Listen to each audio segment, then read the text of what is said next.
Break کے بعد خوش آمدید خواتین حضرات، ماشاءاللہ آپ کے سامنے موجود ہیں اور رمضان الکبیر ٹرانسمیشن جاری ہے۔ آج بڑی ہی خوش بختی ہے کہ جناب مجیب الرحمان شامی سے موجود ہیں، آپ صاحبزادے بھی ہیں، آپ نقش بندی بھی ہیں اور خاندانی اعتبار سے پیر بھی ہیں، یعنی کہ جب صاحبزادہ نام کے ساتھ لگ جائے تو بندہ نسبت ہے اور بہت بڑی ہستی ہیں، پاکستان کا سب سے بڑا معتبر نام ہے سر۔ پیر تو ہو گئے نا، جب حسن رسیدہ ہو گئے تو پیر تو ہو گئے نا۔ اچھا آپ دیکھیں، جو افطاری مدینے میں ہوتی ہے وہ اپنی مثال آپ ہے، اچھا ماشاءاللہ، کیونکہ لوگ جو ہیں نا وہاں تو دسترخوان ہے جی جی جو نسل در نسل ہیں، یعنی کہ ایک گھرانہ جو ہے اس کا دسترخوان ہے، دوسرے گھرانے کا اللہ دسترخوان ہے، اکبر۔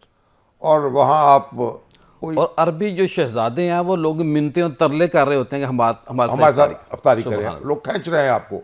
اور البتہ یہ بات ہے، سحری کا اہتمام نہیں ہوتا جی وہاں، لیکن سحری کا اہتمام جو ہے وہ ہمارے یہ میاں حنیف صاحب جو ہیں جی وہ کرتے ہیں جی، وہ کرتے ہیں، اور میں نے دیکھا یہ خود سحری تقسیم کرتے ہیں بیٹھ ماشاءاللہ۔ کے۔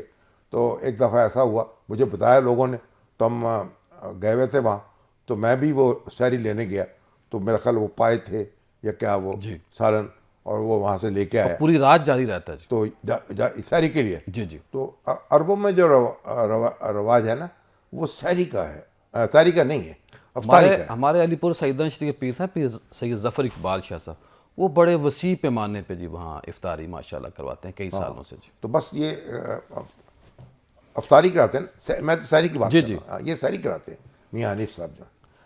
اب بات تھوڑی سی ہم کر لیں، جو بڑے بزنس مین ہیں، آپ ان کی افطار پارٹیوں میں بھی شریک ہوتے ہیں، تو ان کی افطار پارٹیاں کیسی ہوتی ہیں؟ افطار پارٹی جیسی مطلب پرتکلف ہوتی ہیں باہر۔ نہیں، انوائرمنٹ کیسا ہوتا ہے؟ انوائرمنٹ تو پہلے دیکھیں، افطار کر لیتے ہیں بعد میں کرتے نہیں ہیں؟ نہیں نہیں، جہاں انوائرمنٹ تو ویسے ہی ہوتا ہے، ایک پورا آپ دیکھیں نماز کا اہتمام ہوتا ہے۔ اب رمضان میں یہ ہوتا ہے کہ آپ نماز کا بھی اہتمام ہوگا، کھانے کا بھی اہتمام ہوگا۔ اب دیکھیں یہ تو جیسے کسی کے وسائل ہیں اس جی کے مطابق وہ اس کا اہتمام صحیح، کرتا ہے۔ ہمارے یہاں تو مہمان نوازی کی روایت تو بڑی پختہ ہے نا، آپ ماشاءاللہ، تو غریب سے غریب آدمی کے گھر میں بے چلے شک جائیں بے شک۔ تو وہ بھی آپ پہ مطلب اب ہے وہ پورا بیچارہ زور لگا کے زور جو لگا ہوتا ہے دیتا وہ سامنے رکھتا ہے۔ اب سر یہ بتائیے کہ بچپن کی جو آپ کی عید تھی، چاند رات کیسے محسوس کرتے تھے، کیا خوشی ہوتی تھی؟ ساتھ آپ نے یہ بھی بتانا ہے کہ کیا جو یہ لڑائی آتی ہے ہماری چاند دیکھنے کے موقع کے اوپر، ان دنوں میں یا چاند رات پہلے تھوڑا سا پرابلم آ جاتا ہے، کوئی صوبہ کدھر کر رہا ہوتا ہے، تو یہ کوئی ایسے واقعات پرانے؟ نہیں، وہ تو چاند پہ یہ تو معاملہ جیسے میں نے میرا ہوش سنبھالا ہے یہی کام دیکھتے رہیں۔ یہ آپ چاند جو ہے نا، بعض اوقات ایسا ہوتا تھا کہ آپ نے تراویح بھی پڑھ لی ہے جی، تو معلوم ہوا رات کے 12 بجے اعلان ہوا کہ چاند ہوا ہے۔ چاند ہو گیا، پہلے ڈپٹی کمشنر سے وہ اعلان کرتے تھے یا جو خطیب جو تھے وہ اعلان کرتے تھے، اس طرح مرکزی نظم نہیں تھا، جی اور لیکن اس کے بعد پھر مرکزی نظم قائم ہو گیا، رویت ہلال کمیٹی بن گئی۔ قائم ہو گیا لیکن نظام وہی رہا۔ جو فیما سے ایوب خان کے دور میں ایک بار جو ہوا نا، وہ ایک میرا خیال تاریخ واقعہ تھا جی کہ ایسا ہوا کہ عید کا امکان پیدا ہوا کہ یہ جمعے کو ہوگی۔ ٹھیک ہے، یہ دو خطبوں والی بات ہے۔ اب وہ یہ بات پھیل گئی کہ 2 خطبے جو ہیں نا ایک دن میں وہ حکمرانوں پہ بھاری ہوتے ہیں۔ ٹھیک ہے، اب وہ کوشش شروع ہو گئی کہ جناب یہ عید جو ہے نا، یا جمعہ آگے کرو یا ہاں عید آگے ہو جائے۔ اور اب جو پھر اب اس میں بڑا جو علماء تھے بڑے بڑے جی ان کو پکڑ لیا گیا۔ صحیح، اچھا، اور یہ کئی پہلے بھی ہوتا تھا کہ علماء کے یہ جو ڈپٹی کمشنر کے دفاتر میں علماء اکٹھے ہوتے تھے، جی تو اب وہ جو ہمارے مولانا ابوالعلا مودودی صاحب، مولانا مفتی مولانا احتشام الحق تھانوی صاحب، ابو البرکات صاحب، اور یہ اسی طریقے سے مولانا شیخ عبدالحمد بدایونی صاحب، جی اور یہ جتنے بڑے بڑے علماء تھے ان کو گرفتار کر لیا گیا، اور کہ عید کے چاند پر جھگڑا ہو گیا۔ اب انہوں نے کہا کہ حکومت کہہ رہی ہے کہ عید کل ہے یا نہیں ہے، وہ کہہ رہے ہیں کہ عید ہے. تو اب یہ لوگ گرفتار رہے، نظر بند رہے. تو مولانا احتشام الحق تھانوی جو کراچی کے بہت بڑے عالم دین تھے، اور مولانا اشرف علی تھانوی صاحب کے بانجے، تو وہ جب وہاں سے واپس آئے تو تقریر کرتے تھے نا جب، تو وہ کہتے تھے ہاں جب میں چاند پر گیا ہوا تھا. اپنی گرفتاری کا قصہ بیان کرتے تھے تو کہتے تھے جب میں چاند پر گیا ہوا تھا. تو وہ ایک بڑا ایک واقعہ ہوا ہے چاند دیکھنے کے حوالے سے، صحیح. اور اس جیسا واقعہ اس سے پہلے نہیں ہوا. پر پھر رویت ہلال کمیٹی بن گئی. اب کئی علماء ایسے ہیں ان کے اندر وہ اپنی ذمہ داری سمجھتے ہیں کہ ہم نے اس کا اعلان کرنا ہے، حکومت کا کیا حق ہے، تو وہ اعلان کر دیتے ہیں. تو اب لیکن اس سال تو اللہ کا شکر ہے کہ روزے جو ہیں جی یعنی ان پہ کوئی جھگڑا نہیں ہوا، نہیں ہوا، اور اتفاق رائے سے ہی تو اچھی بات ہے ماشاء اللہ. پورے ملک میں ایک ہی دن روزہ رکھا گیا ہے. اب سر یہ بتائیے کہ جو آپ کی اپنی پرسنل عیدی ہوتی تھی، کتنی عیدی ملتی تھی، کیا گھر والے پیار کرتے تھے، کیا خواہش ہوتی تھی کہ عید والے دن میں یہ اپنی خواہش پوری کروں گا؟ دیکھیے ہوتا یہ تھا کہ جو نئے کپڑے ہیں نا وہ عید کے موقع پہ بنتے تھے تو کتنے کپڑے ہوتے تھے تقریباً گھروں میں؟ گھروں میں. اب میری والدہ کے پاس کوئی میرا خیال کوئی 4-5 جوڑے ہوں گے. اللہ اکبر.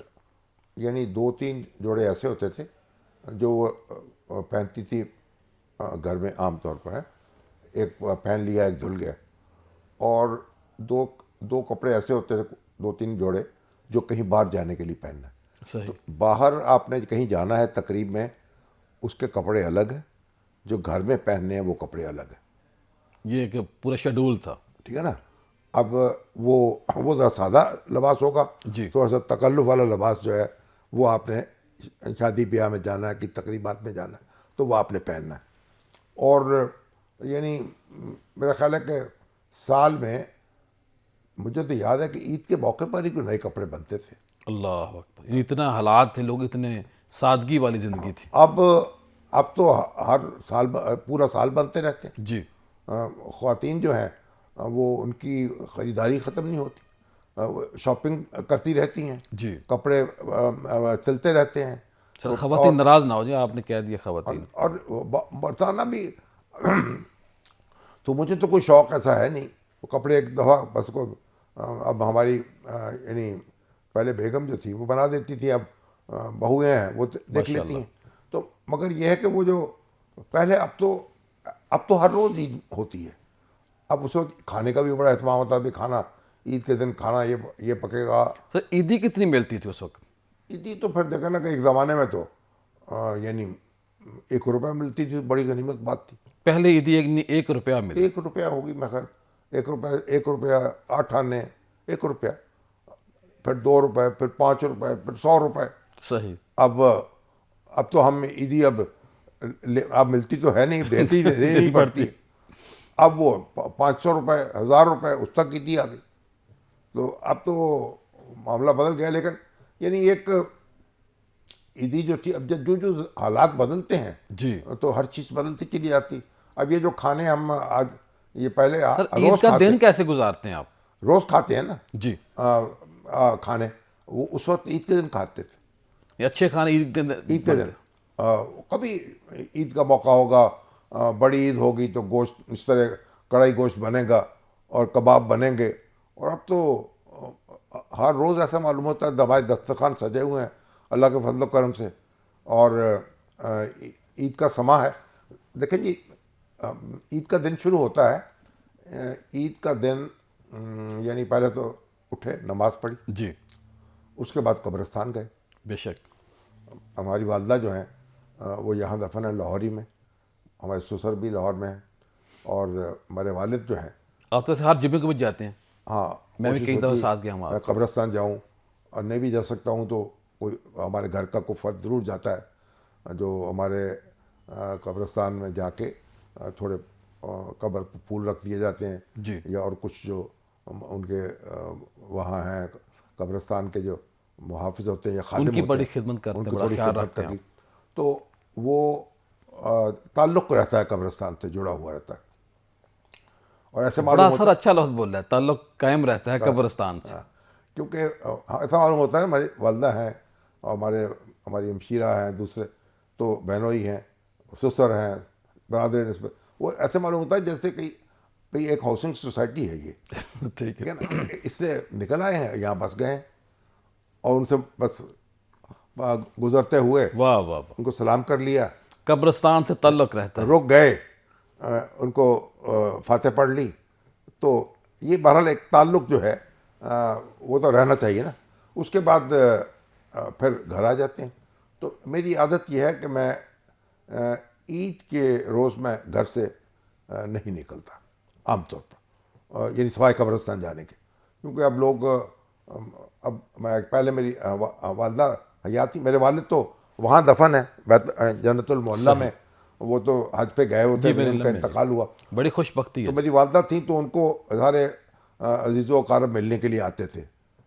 اچھا میں اپنے ہماری کزنز ہیں، قریبی عزیز ہیں، ان کو ملنے جاتا تھا پہلے، ٹھیک ہے نا، جو ہمارے بزرگ تھیں ہمارے مجھ سے سینئر، اب وہ سارے رخصت ہو گئے ہیں. اب جاتے ہیں آپ ماشاءاللہ، صرف ہمارے ایک ہی بزرگ باقی رہ گئے. اب وہ ہمارے ہیں، کچھ ہمارے ساتھ کے دوست ہیں، تو بہرحال دوست ہمیں عزیز و اقارب بھی ملنے آ جاتے ہیں، اور دوست بھی احباب بھی ملنے آ جاتے ہیں. جی. تو میری کوشش ہوتی ہے کہ نہ جاؤں. ایک زمانہ تھا جب نواز شریف صاحب کا یہ IGI کا شور تھا، تو اس وقت ایک ہنگامہ برپا تھا، تو گورنر ہاؤس میں ملنے چلے جاتے تھے، یعنی عید وہاں اکٹھے ہو جاتے تھے. اب اس طرح کا کوئی تکلف نہیں ہے. سر آخر میں یہ بتائیے کہ آپ اپنے صاحبزادوں کو اور اپنی صاحبزادی کو ہمارے پروگرام کے ذریعے کوئی میسج دینا چاہیں، کوئی ایک ایسی بات جو ابھی تک رہ گئی ہو. ویسے ماشاءاللہ آپ نے کمال کر دی ہے اولاد کی تربیت میں، کوئی ایک ایسی بات جو اپنے بچوں کے لیے، اور وہی بات آپ قوم کے بچوں کے لیے بھی کہیں. دیکھیں، میرے بچے جو ہیں نا الحمدللہ بہت اچھے طریقے سے زندگی گزار رہے ہیں. بڑی دلچسپ بات میں بتاؤں، میرے جو بیٹے ہیں عمر ہیں، وہ ایک دفعہ امریکہ گئے، تو نواز شریف صاحب کے ساتھ، یعنی جب امریکہ کے دورے پہ گئے، جی.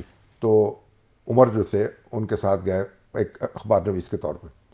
اچھا، اب عمر کو وہاں اینک خریدنے، یہ جو دھوپ کی اینک ہوتی ہے، ایک پتہ نہیں کون سی اینک ہے، وہ جو بڑی اچھی اینک ہے، وہ خریدنے کا شوق تھا. کوئی $200 کی یہ آتی تھی وہ. اب وہاں ان کے پاس وہ $200 نہیں تھے، ظاہر محدود پیسے ہوتے ہیں. جی. تو انہوں نے مجھے فون پہ بات کی کہ میں نے اینک خریدنی، میں کیا کروں. تو میرے دوست ہے سردار گنگا سنگھ ڈھلوں. صحیح. تو میں نے ان سے کہا کہ میں ان کو فون کر دیتا ہوں، آپ ان سے پیسے لے لیں، پھر جب وہ آئیں گے تو ہم ان کو دے دیں گے. جی. تو سردار گنگا سنگھ ڈھلوں کو میں نے فون کر دیا، عمر صاحب نے ان سے رابطہ کیا، اور انہوں نے ان کو پیسے ان سے لے لیے. صحیح. اور وہ اینک خرید لی جو دھوپ والی. اچھا، اب کچھ عرصے بعد جب سردار گنگا سنگھ واپس آئے تو میں نے ان کو کھانے پہ بلایا، دوست اکٹھے تھے. تو انہوں نے کہا جی کہ مجھے ایک ایسا واقعہ پیش آیا جی کہ میں حیران ہوں اب تک، اور کہ مجھے اکثر دوست احباب یہاں سے پاکستان سے فون کرتے ہیں، ان کا کوئی بچہ ہے وہاں گیا ہے، کوئی بھائی گیا ہے، کچھ پیسوں کی ضرورت ہوتی ہے تو میں دیتا ہوں. تو عمر شامی صاحب جو ہیں، شامی صاحب بیٹے، ان کا میں فون کیا تو $500 میں نے ان کو دے دیے. ٹھیک ہے. انہوں نے کہا مجھے $200 چاہیے کیونکہ میں نے اینک خریدنی ہے. تو انہوں نے کہا کہ نہیں، 500 لے جائیں، کوئی اور بھی ضرورت ہوگی. کہتے ہیں کہ وہ 2 دن کے بعد جب وہ دوران کا ختم ہو رہا تھا، 3 دن، ان کی کال آئی مجھے کہ بھائی میں آپ سے ملنا چاہتا ہوں. کیا وہ واپس آئے تو $300 انہوں نے مجھے واپس کر دیے. اللہ ماشاء اللہ. ٹھیک ہے، بڑی بات ہے. انہوں نے کہا میں کہ یہ کیا ہوا، اور کوئی چیز خرید لیتے. انہوں نے کہا نہیں، اور ضرورت نہیں تھی. واہ واہ واہ، تربیت. تو بس یعنی یہ جو ہے کفایت شعاری. جی جی. اور مگر میں نے میرے عمر صاحب جو ہیں ان کا ہاتھ اتنا کھلا ہے اپنے احباب کے لیے، دوستوں کے لیے، عزیزوں کے لیے، ضرورت مندوں کے لیے، ہر وقت ہر چیز کرنے کو تیار ہوتے ہیں. ماشاءاللہ. لیکن یہ دیکھیے، آپ میرا جو پیغام ہے وہ قائد اعظم کے الفاظ میں یہ ہے. قائد اعظم نے کہا جب آپ کوئی چیز خریدنا چاہتے ہیں نا تو اس بات پہ غور کریں کہ آپ کو اس کی اشد ضرورت ہے اللہ اکبر. ایک بات. دوسری بات یہ آپ اسے افورڈ کر سکتے ہیں, اور تیسری بات یہ آپ کو مناسب قیمت پر مل رہی ہے. واہ واہ واہ, تو کفایت شعاری ماشاء اللہ ماشاء اللہ. جو ہے وہ بنیادی چیز ہے. اس سے کام لیں اور غریبوں کے, ضرورت مندوں کے, کم وسیلہ لوگوں کے کام آئیں, اپنی ضرورتیں کم کر کے بھی ان کی ضرورتیں پوری کریں. بہت شکریہ سر, بڑی مہربانی. خواتین و حضرات, آپ کے علم میں ہے کہ آج بہت بڑی ہستی سے ہمیں بات کرنے کا موقع ملا ہے, اور میں کہا کرتا ہوں کہ ہمارے پاس بہت قلت ہے افراد کی. پاکستان میں ایک ہی مجیب الرحمان شامی ہے, دوسرا کوئی ہمیں مجیب الرحمان شامی صاحب نظر نہیں جیسے آتے. کوئی پیر ضیاء الحق نقشبندی بھی ایک ہے, دوسرا کوئی نہیں ملا فی الحال. سہیل وڑائچ بھی ایک ہے, دوسرا کوئی نہیں ملا. سر یہ ہر بندے کا اپنا سب ایک ہے. اس پرچم کے سائے تلے ہم ایک ہیں. انجمن ستائش بامی ہے. سر بہت شکریہ, بڑی مہربانی. خواتین و حضرات, پروگرام کا سلسلہ جاری ہے. ملتے ہیں بریک کے بعد, اور بریک کے بعد انشاءاللہ ہم علم کی مجلس سے جائیں گے اور وہ مسائل کے اوپر بات ہوگی. آج بڑے ہی ایک اہم موضوع کے اوپر ہم نے علماء حضرات کو بلایا ہے. انشاءاللہ دوبارہ آپ سے ملاقات ہوتی ہے. ملتے ہیں بریک کے بعد. خوش آمدید خواتین و حضرات, ماشاءاللہ آپ کے ساتھ موجود ہیں, اور رمضان الکبیر ٹرانسمیشن 3 چینل پہ آپ دیکھ رہے ہیں, نیوز 1, ٹی وی 1 اور وسیب پہ. یہ ہمارے اس ادارے کو, ہمارے اس گروپ کو یہ اعزاز حاصل ہے کہ ماشاءاللہ 3 چینل پر ایک وقت میں آپ ٹرانسمیشن دیکھنے کی اور ہمیں دکھانے کی سعادت مل رہی ہے. ماشاءاللہ آج ایک کتاب ہے, عبدالستار اوان صاحب, 610 صفحات کے اوپر یہ کتاب مشتمل ہے. اور یہ جو کتاب ہے ماشاءاللہ بڑے ہی مختلف جو شخصیات ہیں سوسائٹی کی, ان لوگوں کے جو تفصیلی انٹرویوز قومی ڈائجسٹ کے اندر چھپے تھے, ان شخصیات کو جب انہوں نے دیکھا پرکھا تو پھر بعد میں انہوں نے سوچا کہ یہ بڑے اچھے انٹرویو ہیں, اور ان انٹرویوز کو ماشاءاللہ انہوں نے کتابی شکل میں شائع کیا ہے. 610 صفحات پر مشتمل ہیں. عبدالستار اوان صاحب ہمارے پرانے دوست ہیں, بھائی ہیں, اور بڑا ہی اچھا ان کا کام ہے, بڑے اچھے لیول پہ کام کر رہے ہیں. ساتھ میں نے آپ کو بتانا تھا کہ جدید مقالات رمضان ضیاء, یہ ایک ایسی کتاب ہے ماشاءاللہ کہ پچھلے سال جو رمضان کے اندر پروگرام ہوئے تھے, ان پروگراموں کو میں نے اکٹھا کیا ہے. اور یہ ایک ایسی کتاب ہے کہ جب آپ اس کتاب کو دیکھیں گے, پڑھیں گے, تو آپ کو احساس ہوگا, آپ کو اندازہ ہوگا کہ یہ واقعتاً ایک اچھی کتاب ہے. رمضان کے حوالے سے بہترین کتاب ہے. تیسرا اناؤنسمنٹ یہ تھا کہ ماشاءاللہ الامین اکیڈمی, الامین فاؤنڈیشن 307 شادمان لاہور کے اندر سحر اور افطار کا انتظام کر رہی ہے. اور ماشاءاللہ رات جب پہلی سحر ہوئی, سحری کا اہتمام کیا, تو ہم تو بیٹھے ہوئے تھے کہ اللہ مہمان بھیجے گا. تو الحمدللہ ہماری توقع سے زیادہ اللہ پاک نے مہمان بھیجے, اور ہم نے ان کو خدمت کا ماشاءاللہ ہمیں خدمت کا موقع ملا. تو اب میں بلا تاخیر اپنے مہمانوں کی طرف چلتا ہوں. نظم و ضبط رمضان, یعنی کہ رمضان ہمیں نظم و ضبط کے حوالے سے کیا بتاتا ہے, کیا گائیڈ کرتا ہے. آج ہماری بڑی ہی خوش بختی ہے, ایک بہت نام ہے, آپ ڈاکٹر بھی ہیں, سید بھی ہیں, مخدوم بھی ہیں, حضرت ڈاکٹر سید حبیب عرفانی صاحب. سندر شریف جو لاہور ایریا ہے, وہاں پہ بڑی ہی خوبصورت درگاہ ہے. پنجاب کے اندر میرا خیال ہے جو ٹاپ 10 خوبصورت درگاہیں ہیں, ان میں آپ کا بھی نام آتا ہے. جس انداز سے بنایا گیا ہے, جو ایک بڑا بیوٹیفل طریقے سے اس کا لک آفٹر کیا جا رہا ہے, ہر جگہ پہ ایک نفاست نظر آتی ہے. اور میں پیر صاحب کو ہمیشہ کہتا ہوں کہ آپ صاحب طرز پیر ہیں, اور بڑے ہی اچھے انداز میں بڑا پیارا کام کریں. پیر صاحب آپ کی آمد کا بہت شکریہ. پیر صاحب دل تو کرتا ہے کہ لمبا آپ کا تعارف کرائیں, کیونکہ بہت بڑی ہستی ہیں آپ, لیکن ظاہر ہے ہمیں ٹائم کا ایشو ہوتا ہے. مہربانی. اور ان کے ساتھ موجود ہیں ہمارے بڑے ہی پیارے دوست ہیں, بھائی ہیں, مفتی محمد کیسر شہزاد نعیمی صاحب. پیر صاحب کا تعلق مسلم لیگ سے نہیں ہے, مفتی صاحب کا مسلم لیگ سے ہے.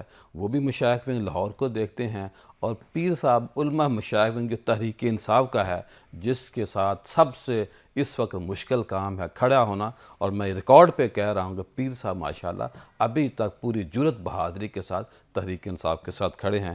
پیر صاحب اس حوالے سے بھی آپ کی عظمت کو سلام پیش کرتا ہوں. مشکل مشکل وقت میں ساتھ کھڑا ہونا یہ بڑے لوگ کر سکتے ہیں، جن کے، اور آپ تو سید زادے ہیں، آپ نے تو ہمیشہ قربانیاں دی ہیں، اللہ آپ کو مزید استقامت عطا فرمائے۔ پھر سب سچی بات ہے، دل کرتا ہے بڑی نا دل کی باتیں کرے، اور میں نے آپ کے حوالے سے ایک پلاننگ بھی کر لی ہے، جو آپ کے رفیق کار ہیں نا، رفیق یار، ان سے بھی بات ہوئی ہے ماشاءاللہ، تو وہ بھی انشاءاللہ جلدی ہم اپنے سامعین کو خوشخبری سنائیں گے۔ پھر سے آج کا موضوع ہے نظم و ضبط اور رمضان، اس حوالے سے آپ کیا فرمائیں گے؟ ضیاء صاحب،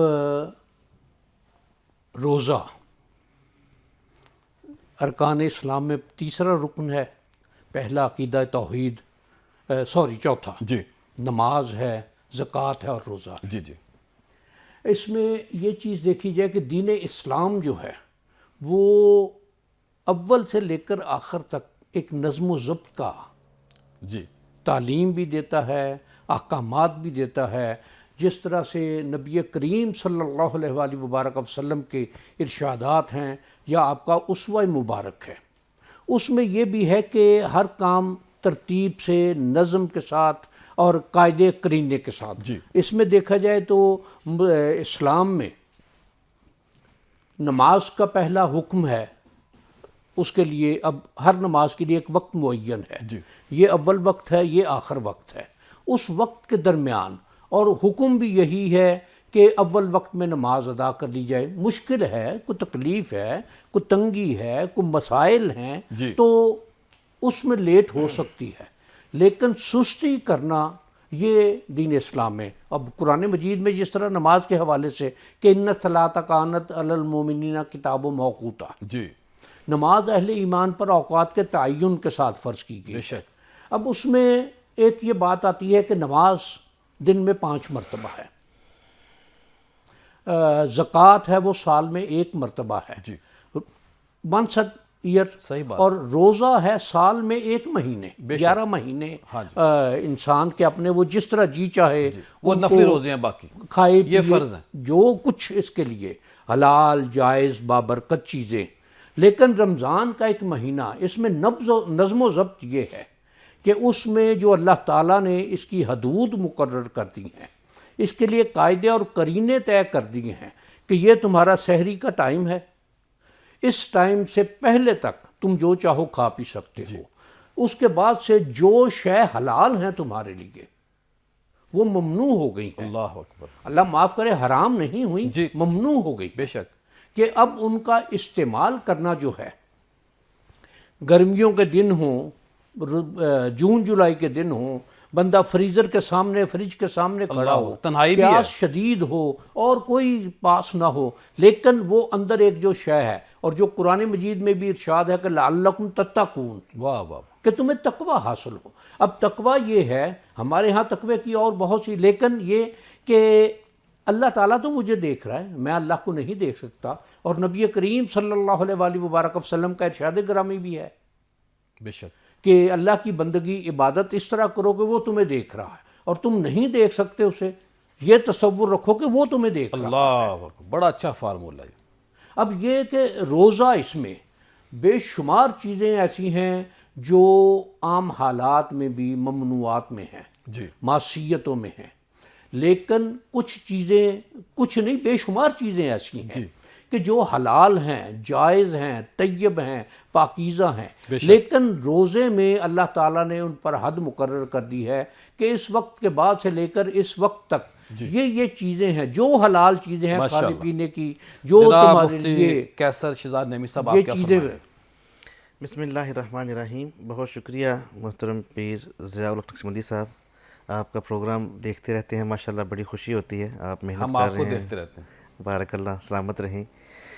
تو رمضان المبارک کی بابرکت ساتیں ہیں، اور رمضان المبارک جو ہے اس کو حدیث مبارکہ میں سید الشہور کہا گیا ہے کہ یہ مہینوں کا سردار ہے۔ جی، جیسے جمعہ کو سید الایام کہا گیا ہے کہ یہ دنوں کا ہیڈ آف سردار، منتھ ہے یہ۔ جی ہیڈ آف منتھ ہے۔ تو یہ اللہ تعالیٰ کی رحمتوں، بخششوں اور مغفرت والا مہینہ ہے، اور شہر المواسات ہے، غمخواری کا، ایک دوسرے سے جو ہے وہ تعاون کرنے کا مہینہ ہے۔ جب ہیڈ آ گیا تو پھر سارے کام اسی نہیں کرنے بڑے نے۔ جی ہاں، تو اس میں نظم و ضبط کی جہاں تک بات ہے تو یقیناً پیر صاحب اس کو فرما رہے تھے کہ اسلام جو ہے وہ دین ہی دین نظم و ضبط ہے، اسلام کی نماز دیکھ لیں، روزے میں بھی اوقات کا تعین کار ہے۔ آپ جو ہے وہ نظم کا معنی لیں تو نظم کا معنی جو ہے وہ کسی چیز میں خود کو جو ہے وہ پرو لینا، جیسے ایک مالہ ہوتی ہے، مالہ میں جو موتی پروئے جاتے ہیں تو وہ سارے ایک نظم کہلاتے ہیں۔ تو جتنے بھی اسلام ایک لڑی کا نام ہے، جتنے بھی مسلمان اس کے احکامات میں آتے جاتے ہیں، اس کے احکامات میں شامل ہوتے جاتے ہیں تو وہ نظم میں شامل ہوتے جاتے ہیں۔ تو روزہ ہمیں نظم و ضبط اس طرح سکھاتا ہے کہ ایک ہی دن تھا، ایک دن پہلے چاند نظر آنے سے آپ وہی سارے کام کرتے تھے، لیکن اب روزہ جو ہے چاند نظر آنے کے بعد رمضان کا آپ نے وہ سارے کام جو آپ کے لیے جائز تھے، حلال تھے، باعث اجر و ثواب تھے، وہ آپ نے ایک مخصوص وقت میں جو 12 گھنٹے یا 13 گھنٹے کا وقت بنتا ہے اس میں وہ کام نہیں کرنے۔ تو یہ ہمیں سکھاتا ہے کہ ہمیں اللہ کے فرامین، اللہ تعالیٰ کی ممنوع اشیاء جو ہیں، ممنوع افعال جو ہیں وہ ہم نے نہیں کرنے۔ ہمیں یہ طریقہ سلیقہ رمضان سکھاتا ہے۔ جب روزے کی حالت میں ہمارے لیے جائز کام کرنا، کھانا پینا اور عمل زوجیت جائز نہیں رہا تو پھر جو کام پہلے ہی ناجائز تھے وہ تو کسی حال میں جائز نہیں ہے نا۔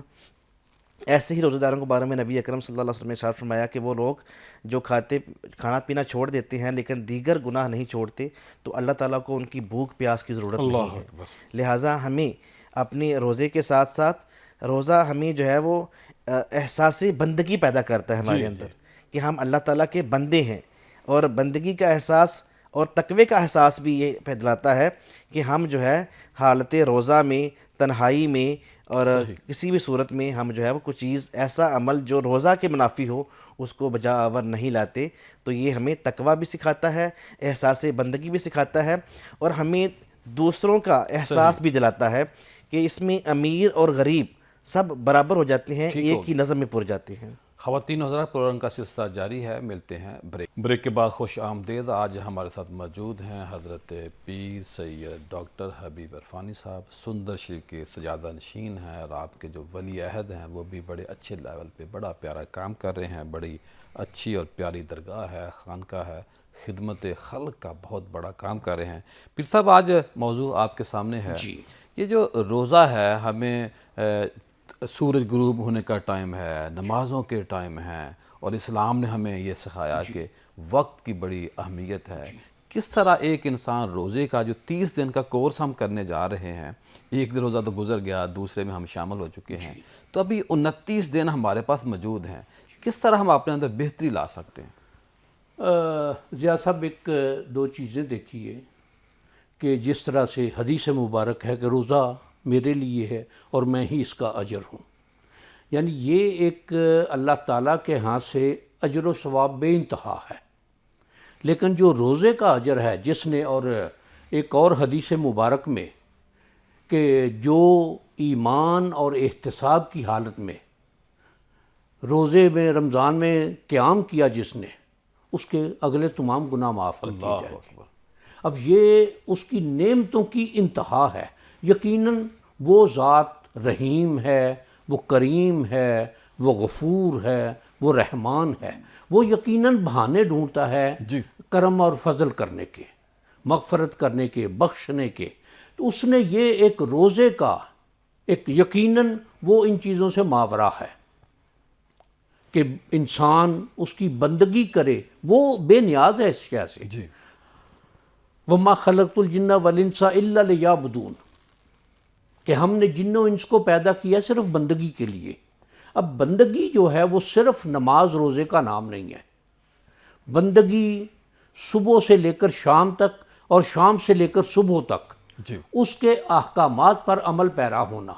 اب اس کے احکامات جتنے ہیں وہ نبی کریم صلی اللہ علیہ وآلہ وبارک وسلم کے اسوہ مبارک میں موجود ہیں، اور قرآن مجید نے لَقَدْ كَانَ لَكُمْ فِي رَسُولِ اللَّهِ أُسْوَةٌ حَسَنَةٌ، ماشاءاللہ، کہ تمہارے لیے اللہ کے رسول صلی اللہ علیہ وآلہ وبارک وسلم کے انداز گزران سے بہتر کوئی انداز نہیں ہے۔ زندگی کے حوالوں میں دیکھا جائے تو کوئی گوشہ ایسا نہیں، کوئی لمحہ ایسا نہیں، کوئی ساتھ ایسی نہیں کہ جس میں ہمیں احکامات نہ ملتے ہوں۔ ایک حدیث مبارک میں کہ 3 صحابہ کرام ام المومنین سیدہ عائشہ صدیقہ رضی اللہ تعالیٰ عنہ کے پاس پیش ہوئے اور پوچھا کہ نبی کریم صلی اللہ علیہ وآلہ وبارک وسلم کے معمولات، جی تو آپ نے معمولات بتائے، تو ان میں سے ایک نے کہا کہ وہ نبی ہیں، ان کو ذبح ہے، تو ان تینوں نے آپس میں ایک عہد کیا، تینوں نے اپنے لیے، ایک نے کہا کہ میں ساری زندگی بکری کا گوشت نہیں کھاؤں گا، اللہ، دوسرے نے کہا میں ساری زندگی روزے رکھوں گا، تیسرے نے کہا کہ میں شادی نہیں کروں گا۔ ہاں جی، یعنی کہ جو باقی معاملات اس میں باقی معاملات زندگی کے جو ہیں، دنیا کے معاملات جو ہیں، اب اس میں جب نبی کریم صلی اللہ علیہ وآلہ وبارک وسلم کو یہ بات پہنچائے گی، آپ نے طلب فرمایا اور ارشاد فرمایا کہ میں نے شادیاں کی ہیں، میں ازدواجی زندگی گزار رہا ہوں، دین فطرت ہے میرا، دین فطرت ہے، میں روزے رکھتا بھی ہوں، میں چھوڑتا بھی ہوں، میں بکری کا گوشت کھاتا بھی ہوں، نہیں بھی کھاتا، یہ تم نے کون سا عمل شروع کر دیا ہے؟ یعنی دین اسلام جو ایک میانہ رو راستہ روی کا دیتا نام ہے، ایک سینٹرل پاتھ دیتا ہے کہ نہ حد سے آگے بڑھو، نہ حد سے پیچھے نکلو، اور جس طرح سے سابقہ امتوں میں یہ دنیا کو چھوڑ دینے کا معاملہ تھا، رہبانیت کا معاملہ، دین اسلام نے اس کو پسند نہیں کیا، بے شک نبی کریم صلی اللہ علیہ وآلہ وبارک وسلم نے پسند نہیں فرمایا، قرآن مجید نے پسند نہیں فرمایا کہ یہ یقیناً ہے، لیکن یہ اللہ کے ہاں سے ان کے پر نافذ کیا ہوا عمل نہیں تھا۔ اب اس میں یہ ہے کہ یہ جو روزے کا معاملہ ہے، روزہ انسان کا، اب انسان میں دو کیفیات ہیں، ایک اس میں جسمانی ہے، ایک روحانی ہے، ایک شیطنت بھی انسان کے اندر ہے، فرشتے کی کیفیت بھی انسان کے اندر ہے۔ جی ایک حدیث مبارک میں ہے کہ ایک صحابی بازار میں جا رہے تھے اور یہ کہنے لگے کہ ابو حنظلہ کافر ہو گیا ہے، ابو حنظلہ دین سے نکل گیا ہے۔ حضرت ابوبکر صدیق رضی اللہ تعالیٰ عنہ نے سنا اور آپ کی خدمت میں آ کے پیش کیا، آپ نے طلب فرمایا اور فرمایا ابو حنظلہ یہ کیا معاملہ ہے؟ تو انہوں نے کہا کہ یا رسول اللہ صلی اللہ علیہ وآلہ وبارک وسلم، ہم جب آپ کی مجلس میں حاضر ہوتے ہیں جی، ہماری حالت اور ہوتی ہے، تو ہماری کیفیت یہ ہوتی ہے کہ واقعاً پرندے طلب ہمارے کیا۔ سروں پر آ کر بیٹھ جائیں اور اڑیں نہ، لیکن جب ہم بازار میں جاتے ہیں تو ہماری کیفیت اور ہوتی ہے۔ تو نبی کریم صلی اللہ علیہ وآلہ وبارک وسلم نے جواب میں ارشاد فرمایا کہ اگر تمہاری یہ کیفیت جو یہاں ہوتی ہے، بازاروں میں بھی ہو، تو فرشتے تم سے سلام لینا تمہارے لیے اعزاز جانے، صحیح بات۔ یہ انسان کی کیفیت ہے، اس میں بھی ہے۔ لیکن انسان جب شیطنت کی طرف جاتا ہے، جب ابلیسیت کی طرف جاتا ہے، جب بہیمیت کی طرف جاتا ہے، تو پھر یہ شاید شیطان کو بھی مات کر دیتا ہے۔ ٹھیک بات، اب دیکھا جائے تو ہمارے سامنے معاشرے میں اب روزہ جو ہے وہ انسان کو ایک اس شے کا درس دیتا ہے، اس شے کی تعلیم دیتا ہے، اس شے کی تلقین کرتا ہے کہ یہ ایک مہینے میں کچھ وقت تم نے جو حلال، جائز، بابرکت، پاکیزہ چیزیں جو تم پر حلال کی گئی تھیں وہ تم نے استعمال نہیں کی اللہ کے حکم کے مطابق، بے شک بے شک۔ تو کیا باقی دنوں میں، باقی سال میں یہ کام نہیں کر سکتے تم؟ جناب مفتی کیسر صاحب کیا فرمائیں گے؟ پیر صاحب کی بات کو آگے بڑھائیں اور کوئی ایسا ہمیں فارمولہ بتائیں کہ جس پہ عمل کر کے جب روزے ہمارے مقبول اللہ کی بارگاہ میں ہو جائیں تو ہماری زندگی کے اندر جو باقی 11 مہینے ہیں اس کے اندر بھی بہتری آئے۔ جی بہت شکریہ پیر صاحب۔ آپ جیسے کہ سن رہے تھے کہ پیر عرفان صاحب جو ہے وہ گفتگو فرما رہے تھے کہ روزہ کے بارے میں اللہ تعالیٰ نے ہمیں جو طریقہ سلیقہ سکھایا ہے، جسے جبریل میں جو پوچھا گیا مل احسان، تو اب فرمایا گیا ان تعبد اللہ کأنک تراہ فإن لم تکن تراہ فإنہ یراک، اللہ کی بندگی ایسے کرو جیسے کہ تم اسے دیکھ رہے ہو۔ اگر تمہیں یہ کیفیت، یہ جو ہے حالت حاصل نہیں، میسر نہیں ہے، لیول نہیں ملتا، یہ لیول تمہیں ابھی نہیں مل سکا، تمہارا جو ہے روحانی لیول، تقوی کا لیول یہاں تک نہیں پہنچ سکا، تو پھر کم سے کم ایسی اپنے اندر کیفیت پیدا کرو کہ تم اسے نہیں دیکھ رہے تو وہ تمہیں دیکھ رہا ہے۔ روزہ بھی ہمیں یہی سکھاتا ہے کہ ہم پورا سال ہی اللہ کی توحید، اللہ ہمیں دیکھ رہا ہے، ہم اللہ کو جواب دیں ہیں، ہماری یہ زندگی جو ہے یہ ہم مادر پدر آزاد زندگی نہیں ہے، ہم ایک ضبط کے تحت جو ہے زندگی گزارنی ہے، اور وہ ضبط کیا ہے؟ وہ اسلام ہے۔ اسلام نے جو ہمیں ضابطہ حیات دیا ہے، وہ دین رسول فطرت اللہ ہے صلی اللہ علیہ وسلم کی جو ہے وہ سیرت کی صورت میں وہ دین فطرت ہے، امت وسط ہے، دین وسط ہے۔ اور ایسے ہی جیسے پیر صاحب گفتگو فرما رہے تھے کہ رہبانیت کے بارے میں کہ اسلام نے رہبانیت کو ممنوع قرار دیا، لا رہبانیت فی الاسلام، جی فرمانے نبی صلی اللہ علیہ وسلم کہ اسلام میں رہبانیت نہیں ہے، اسی لیے مسلسل روزے رکھنے سے بھی منع کیا گیا، فرمایا گیا کہ تمہارے اوپر تمہارے جسم کا بھی حق ہے، باڈی کی اور بھی ضروریات ہیں، گھر آپ کی کی بھی ہیں، ضروریات ہیں، آپ خاندان کی کی بھی خاندان ہیں، کی دوستوں بھی، کی بچوں بھی ہیں۔ کی، آپ کے کاروبار کی نیڈز ہیں۔ تو اسلام نے ہمیں صرف ایک ہی چیز نہیں سکھائی، دنیا میں رہتے ہوئے جو ہے وہ دینداری کرنا، اس کو جو ہے وہ تقویٰ اور اس کو فضیلت جو ہے وہ قرار دیا گیا ہے۔ اسی لیے تو ایک ایسا شخص جس کی شادی نہیں ہوئی، اس کے اوپر اس کو عبادات پہ جو اجر ملتا ہے اور شادی شدہ بندے کی اجر پہ فرق ہے کہ جب ذمہ داریاں بڑھتی ہیں، ان ذمہ داریاں کو ادا کرتے ہوئے رب کی بندگی کرنا جو ہے اس پہ ہی انسان کا جو ہے وہ بشری کمال ہے، اور اس کا جو ہے وہ اللہ تعالیٰ کے ہاں زیادہ اجر کا مستحق ہوتا ہے۔ تو یہ جو رمضان ہے یہ 30 دن کی ایک مشق ہے اصل میں، جی یہ ہماری ایکسرسائز ہے کہ جیسے ہم جو ہے وہ کسی بچے کو سکھاتے ہیں، پڑھاتے ہیں، ایکسرسائز کرتے ہیں، اور وہ پوری زندگی کے لیے ہوتی ہے۔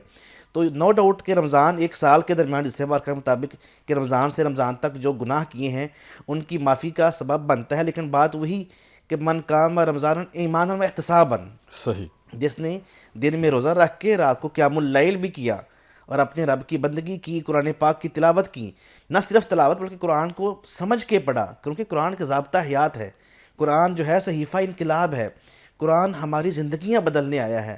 اگرچہ ہمیں اس کے پڑھنے پہ بھی ایک ایک لفظ پہ 10 نیکیاں ملتی ہیں، لیکن صرف پڑھنے کی صحیح بات ہی نہیں چلے گی، ہمیں اس کو سمجھ کے پڑھنا ہوگا، اس پہ عمل کرنا ہوگا، اور اپنی زندگی کے باقی 11 مہینے بھی اسی مہینے کی طرح جو ہے وہ مومن بن کے پھر گزارنے تو آخر ہوں میں یہ بتائیے، آج کے پروگرام ماشاءاللہ ویسے تو ہم نے بہت ٹائم لینا آگے بھی آپ سے، ہمارا معدے کا روزہ ہے، ہمارا ہو گیا، اب ہمارا آنکھ کا روزہ کیسے ہو سکتا ہے، ہمارا ہاتھوں کا روزہ کیسے ہو سکتا ہے، ذہن کا روزہ کیسے ہو سکتا ہے؟ اسی طرح لوٹ مار جاری ہے، ملاوٹ اسی طرح ہو رہی ہے، مہنگائی کم ہونی چاہیے تھی۔ اب دیکھیں دنیا میں جب کسی چیز کی زیادہ ڈیمانڈ ہوتی ہے، ہمارے کو چیز سستی ہوتی ہے، ہمارے ہاں ڈیمانڈ بڑھتی ہے، ساتھ ہی ظلم بڑھ جاتا ہے۔ جی اس میں ایک جو چیز اور بھی مثال میں دیکھا جائے کہ 25 دسمبر عیسائیوں کے لیے عید کا دن ہے، اور پورے عیسائی دنیا میں ہر جگہ پر سیلیں لگ جاتی ہیں کہ جو غریب لوگ ہیں وہ بھی ان کی خوشیوں میں شامل ہو سکیں، لیکن ہمارے ہاں یہ معاملہ الٹ چلتا ہے۔ یہ نظم و ضبط کے جو میں نے پہلے بھی بات گزارش کی تھی کہ لقد کان لکم فی رسول اللہ اسوۃ حسنہ، کہ آپ کا انداز طریقہ دیکھا جائے غریبوں کے لیے کس طرح سے، نادار لوگوں کے لیے کس طرح سے، جو معاشرے کے پسے ہوئے لوگ ہیں ان کے لیے کس طرح سے، مواخات کا جو مدینہ منورہ میں عمل ہوا اس کے لیے کس طرح سے۔ اب مثلاً ایک حدیث مبارک میں ایک واقعہ ہے کہ ایک شخص آیا کہ میرا بچہ گم ہو گیا ہے، کسی شخص نے آ کے کہا کہ فلاں باغ میں کچھ بچے کھیل رہے ہیں، تو آپ نے اس کو تلقین کی کہ جاتے ہی اس کو آواز دے کے اپنے سینے سے نہ چمٹا لینا، اللہ، ایسا نہ ہو کہ ان بچوں میں کوئی یتیم ہو، ہائے ہائے ہائے، کوئی کسی اس کا پہ کیا باپ نہ گزرے ہو، گی، یا میرا کسی بھی کو باپ ہوتا اور اس ماں طرح نہ مجھے ہو، پیار کرتا۔ کسی کو وہ محبت نہ ملتی ہو، وہ اس بات کو محسوس نہ کرے۔ جب نبی کریم صلی اللہ علیہ وآلہ وبارک وسلم نے اس حد تک ہمیں یہ تعلیم دی ہے، پھر دوسری چیز دیکھی جائے، ہمارے ہاں اب معاشرے میں یہ شاید دیکھی جائے کہ بے شمار چیزیں ایسی ہیں کہ جس کو ہم اپنے طور پر اگر حل کرنا چاہیں یا دیکھنا چاہیں تو ہمیں سب سے پہلے نبی کریم صلی اللہ علیہ وآلہ وبارک وسلم کے اسوہ مبارک کو دیکھنا ہوگا۔ بہت کہ شکریہ پیر سڑکوں صاحب۔ پر چلتے ہوئے، ٹریفک میں سیل پرچیز کرتے ہوئے، شاپنگ کرتے ہوئے، بچوں کے ساتھ معاملات میں کرتے ہوئے، یہ چیزیں ہمیں مد نظر رکھنی ہوں گی کہ ہمیں دین اسلام کیا تعلیم دیتا ہے۔ پیر صاحب بہت شکریہ، انشاءاللہ کل دوبارہ آپ سے ملاقات ہو۔ خواتین حضرات پروگرام کا سلسلہ جاری ہے، ایک بڑا اچھا سیگمنٹ آپ کے لے کے آ رہا ہوں، آپ جائیے گا کہیں مت، ملتے ہیں مختصر بریک کے بعد۔ بریک کے بعد خوش آمدید خواتین حضرات، رمضان الکبیر ٹرانسمیشن آپ ماشاءاللہ نیوز 1، ٹی وی 1 اور وسیب پر دیکھ رہے ہیں، اور اب ہمارا سیگمنٹ ہے آپ کے مسائل اور ان کا حل، شریعت کیا کہتی ہے، مفتیان اکرام کیا فرماتے ہیں بیچ اس مسئلہ کے۔ اور اب ہم نے مفتی محمد شاہد مدنی صاحب ہیں، آپ ان کو دیکھتے رہتے ہیں، سنتے رہتے ہیں، ہمارے ساتھ بیٹھتے ہیں، بڑی ہی اچھی باتیں کرتے ہیں، بڑا ان کا پیارا انداز ہوتا ہے، اور حوالہ جات کے ساتھ بات کرتے ہیں۔ بیکن جو کنز ایمان بیکن سکول ہے اس کے چیئرمین ہیں. 82 سے زیادہ برانچز کا نیٹ ورک ان کا بن چکا ہے. مفتی صاحب یہ بتائیے کہ روزہ کب فرض ہوا؟ بسم اللہ الرحمن الرحیم. اللہ تعالیٰ نے جو قرآن پاک میں سورہ البقرہ کے اندر فرمایا ہے کہ یا ایھا الذین آمنوا کتب علیکم الصیام کما کتب علی الذین من قبلکم لعلکم تتقون. نبی رحمت صلی اللہ تعالیٰ علیہ وسلم جب ہجرت فرما کے مدینہ تشریف لائے تو دوسرے سال شعبان المعظم میں روزہ جو ہے وہ فرض کر دیا گیا، اور اس وقت سے لے کر آج تک کے لیے ماہ رمضان المبارک، شہر رمضان کے نام سے اس ماہ مقدس کا قرآن میں ذکر کر کے اس کے پورے ماہ مقدس کے روزے فرض کر دیے گئے تھے. اب یہ بتائیے کہ بچوں کو روزہ کب رکھنا چاہیے؟ ان والدین کو بتانا چاہیے کہ بیٹا اب آپ نے روزہ رکھنا ہے، روزہ آپ کے اوپر فرض ہے. یہ چھوٹے چھوٹے مسائل عام لوگوں کو پتہ نہیں. جی قبلہ پیر صاحب، اس حوالے سے جو شرعی اعتبار سے روزہ رکھنا فرض ہے وہ عاقل اور بالغ پہ فرض ہے، اور اگر عاقل اور بالغ بلا عذر شرعی چھوڑتا ہے تو وہ گناہ گار ہوتا ہے. تو اب رہا مسئلہ بچوں کا، تو بچوں مجنون اور پاگل جس کو ہم کہتے ہیں اس کے اوپر اس پہ روزہ فرض نہیں ہوگا، اس کا مطلب ہے. تو جو بچوں کا روزہ ہے، بچوں کو فرض تو 10 سال کے بعد اس پہ، بچوں پہ اگر ان میں طاقت ہے روزہ رکھنے کی تو ان کو روزہ رکھوایا جائے اور سختی سے رکھوایا جائے. توڑ دیں تو کفارہ نہیں ہوگا، کہ جب نماز فرض ہوگی ساتھ روزہ فرض بھی ہوگا، یہ آپ کہہ رہے ہیں؟ ہاں، جو نماز کے روزے کے فریضے کے لیے یہی فرض ہوگا، لیکن ترغیباً ان کو جب 8 سال کا بچہ ہو گیا ہے تو اس کو روزے کا شوق دلا کے اس کو روزہ رکھوانا چاہیے، اور 10 سال کا جب بچہ ہو جائے تو اس کو ڈانٹ کے، جیسے نماز کے لیے ڈانٹ کے، سمجھا کے، بجھا کے، تربیت کر کے روزہ رکھنے کا کہا جاتا ہے، ویسے اس کو روزہ رکھوایا جائے. اور جب وہ بچہ یا بچی شرعاً بالغ ہو جاتے ہیں تو پھر ان پر لازمی ہو گیا کہ اب اگر یہ تھوڑا سا ساتھ یہ بھی بتا دیں کہ بچوں کا جو بستر ہوتا ہے ماں باپ سے، اسپیشلی ماں سے، وہ کب کتنی عمر میں الگ کر دینا چاہیے؟ پیر صاحب، اس حوالے سے آج کے زمانے کو اگر ہم ملحوظ رکھتے ہیں تو آج اویئرنیس اور آج سوشل میڈیا میں بچے کو ہم نے جتنا مگن کر دیا ہوا ہے، تو جو ہی بچے کی 7-8 سال کی ایج آئے تو بچے کو جو ہے وہ ماں کے سے جدا کر دینا چاہیے، تاکہ اس میں جو کسی قسم کی قباحت کا موقع نہ آئے، اور تربیت ایسی کر دی جائے بچے کی کہ اب آپ بڑے ہو گئے ہیں اور اب آپ کو سب. اب یہ بتائیے کہ کون سے ایسے مریض ہیں جو روزہ نہ رکھیں مگر فدیہ دینا پڑے گا؟ وہ شرائط کیا ہیں، وہ علامات کہیں کہ ایک ایسا مریض جو بیمار ہے، بیماری کا کس لیول پہ ہونا ضروری ہے فدیہ دینے کے لیے، چھوٹ کہاں مل سکتی ہے؟ پیر صاحب، اس حوالے سے قرآن پاک نے 3 کیٹیگری کے لوگوں کو روزہ رکھنے اور نہ رکھنے کی جو اجازت دی ہے وہ ہے، فرمایا ایام معدودات فمن کان منکم مریضا او علی سفر فعدۃ من ایام اخر وعلی الذین یطیقونہ فدیۃ طعام مسکین. اللہ تعالیٰ فرماتا ہے کہ یہ رمضان کے گنتی کے دن ہیں، اور ان دنوں میں جو تم میں سے مریض ہو یا مسافر ہو تو وہ رمضان کی بجائے پھر بعد میں روزہ رکھ لے گا. اور ایسا مریض جو روزہ رکھنے کی اب طاقت نہیں رکھتا، یعنی اس کو شرعی اصطلاح میں بولا جاتا ہے شیخ فانی، ایسا معمر آدمی، ایسا بزرگ عمر رسیدہ کہ جس کے اب مرض کا اور اس کی عمر کا تقاضا یہ ہے کہ اس کا مرض بھی اب بڑھتا رہنا ہے. شیخ فانی جو ہے وہ کس ایج کو آج کے دور میں ہم کہیں گے؟ آج کے ایج میں تو ہم اگر ایج وائز دیکھیں گے تو وہ تو 60-70 پہ چلا جائے گا، لیکن جس طرح کی ان کی بیماریاں ساتھ اگر دیکھی جائیں تو اگر ایک بندہ 50 سال کی عمر کا ہے اور اس کو ایسا مرض لاحق ہو گیا کہ ڈاکٹر اس کو اب لاچار کر دیتے ہیں کہ یہ اب جیسے کینسر کا کوئی مریض ہے اور اس کا اب ڈے بائی ڈے اس نے اور نحیف ہونا ہے، تو ایسی ایج، اور بالخصوص اگر آپ عمر کو دیکھیں تو 90 سال کے بزرگ بھی ایسے ہوتے ہیں کہ جو کسی بیماری میں نہیں ہوتے تو وہ روزے رکھ رہے ہوتے ہیں. تو اس لیے عمر فکس نہیں کی جا سکتی. ایسی عمر اور عمر کے ساتھ ساتھ مرض اگر ایسا ہے کہ جس میں اگر وہ روزہ رکھے گا تو اس کا مرض بڑھتا جائے گا، یا اب وہ دوبارہ ٹھیک ہو کر روزہ رکھنے کی پوزیشن پہ نہیں آ سکے گا، تو ایسے مریض کو روزہ چھوڑنے کی اجازت ہے، اور اس کا فدیہ جتنا صدقہ فطر کی مقدار، ایک انسان پہ صدقہ فطر جتنا ہے اتنی مقدار وہ روزے کا فدیہ دے دے گا. اب یہ بتائیے لیکن فرمائیے، لیکن اس میں بہانے باز اور ایسا میرے جیسا آپ جیسا عمر کہ آدمی اگر سخت بیمار بھی ہو جائے گا یہ کیوں آپ کہہ رہے ہیں بہانے بعد آپ نے اس میں اپنے آپ کو اپنے آپ کو مجھے بھی شامل کر لیا ہم، کیونکہ اپنے آپ کو اتنے پابند شرع آپ سمجھتے ہیں، کتنے ہم تو بہانے ڈھونڈتے ہیں کہ کسی طرح عذر ملے اور ہم چھوٹ کی طرف چلے جائیں.